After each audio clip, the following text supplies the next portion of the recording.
This is the gun.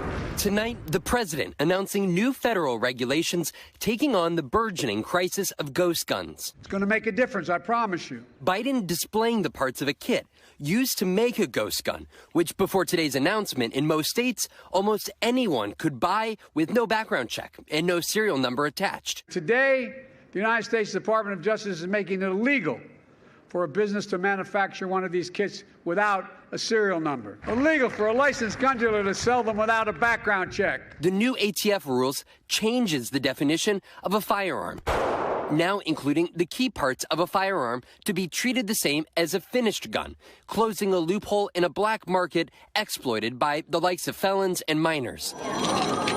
Just this weekend, a 16-year-old in the Bronx shot and killed by a 17-year-old who police say used a ghost gun. I lost my life.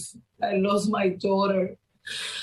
And I have no words to say what I'm feeling right now. Earlier this year in Pennsylvania, we used a hidden camera at a gun show to show just how easy these kits were to acquire. And you don't need anything from me, right? Money.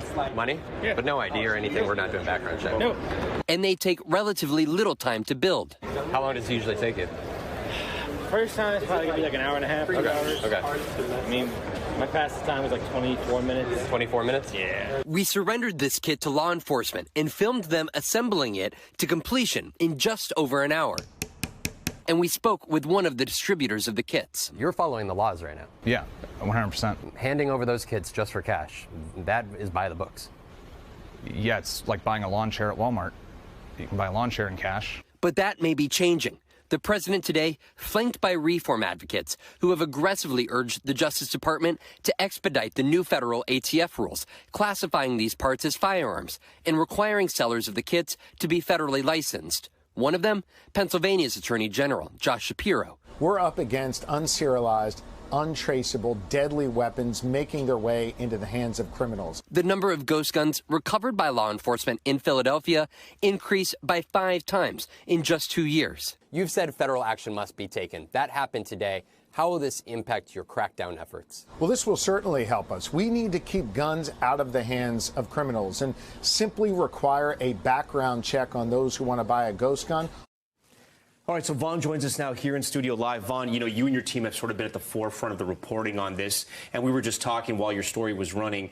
There's so many kits already out there. Will any of these new regulations by the Biden administration help? Right, I think that's the question, because we don't even begin to know how many of these kits that have been turned into firearms are out on our streets. We know that their prevalence has grown so much over these last 2 years. Law enforcement all around the country is coming and recovering these at crime scenes. But this is where that question really comes to a head. We saw this up close, how easy it is to acquire one of these, whether it be online or at a gun show here. But now this is the task of the ATF and of these law enforcement agencies, which now have the power to prosecute and to enforce this new rule here. But the question is, to what extent do these manufacturers abide by them, put these serial numbers on them here? Because ultimately it was actually the president's own comparison, saying that it's like buying a couch, right? If you buy the parts to a couch, you are buying a couch here. And that is exactly what this situation is. It is making these firearm parts essentially be considered firearms. Now the question is, to what extent are these law enforcement agencies